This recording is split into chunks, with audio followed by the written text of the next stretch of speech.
G'day, my name's Dave, and today I'm going to show you how to put up a roof using Suntuf roofing from PSP. Suntuf roofing is the best in the market. It's so good in fact that it's been the best seller for the past 25 years. This is my mate Gaz. Good on you fella. He's going to help me put it up. Come on guys, let's get started.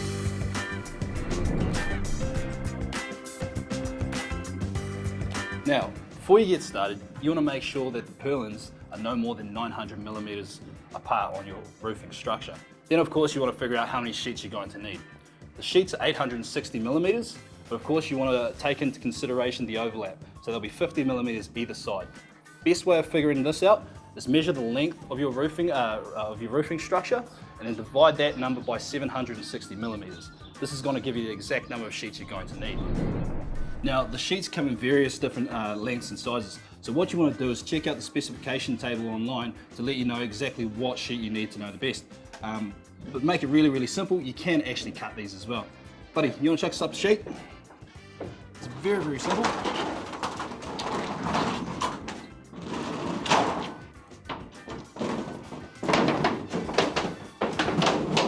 Doing all right, babe?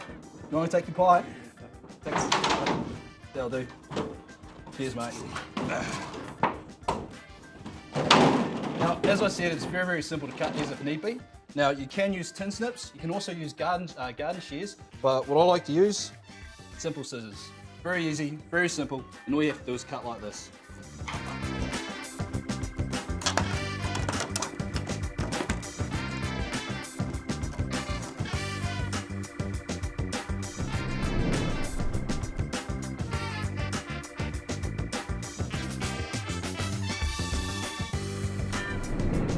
At this point, it may be a good idea to line every purlin with PSP's anti-noise tape.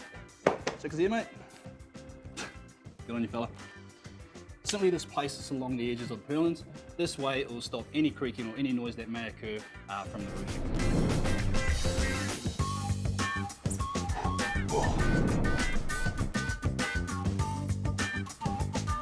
Okay, so from this point what you need to do is make sure that you got the sheets the right way up. The simplest way of finding this out is by using the this side up tape.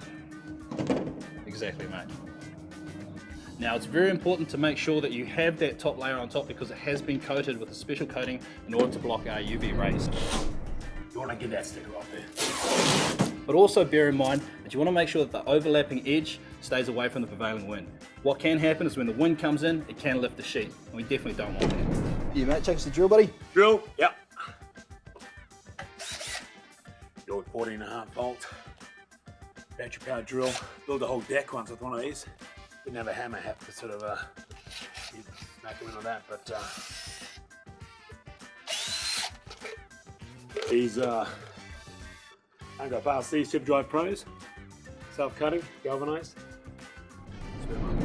The great thing about these is that they'll pre-cut a 10mm hole into the sheet and then go into the purlins. Now the great thing about this is you're going to need that hole to offer up contraction and expansion with the sheets. You don't want them to be too tight because it could start to bow. But when you're screwing, keep in mind too that you want to be screwing into the crests and not the valley. Reason for this is that you're going to get leakage if any of the water runs into the valley.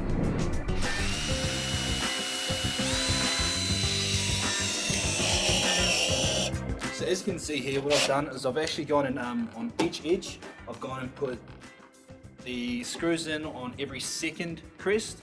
Remember, like I said before, never screw down into the valley. But as through these purlins here, I've gone every third. The reason you want to have it on every second on the edge is because you want to make sure that it's really secure and it's really down, and you're not going to have the wind come up and pick those sheets up. Again, you can see that on the other side there too, we've done the same thing there. Now keep in mind too that you do want to make sure that over the overlap, wherever the overlap is, you always want to make sure you put a screw through here. So I have one through here. Fortunately it has come through on the second, but if it does come through on the following one, make sure to go through there as well. For example, if I had an overlap here, I would still put a screw there and then I'd start my double again. I didn't see you there.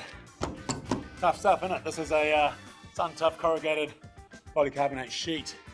In Spanish, that's Polycarbonate Sheeting, but you don't need to know that. It's tough stuff, I tell you, and it's gonna block out about 99.9% of all the UV rays, and that's a good thing. Lasts a long time, probably lasts longer than my first marriage did. and the second one as well. But the long story with my first wife actually left me for my second wife. And, you know, they went on a camping trip together. But anyway, look, on that day, I was like, yeah. Lightweight.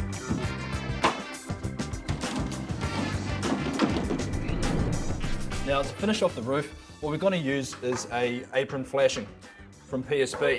Now, as you can see, it's very simple, very easy to use. We'll match straight into these here, but just be careful.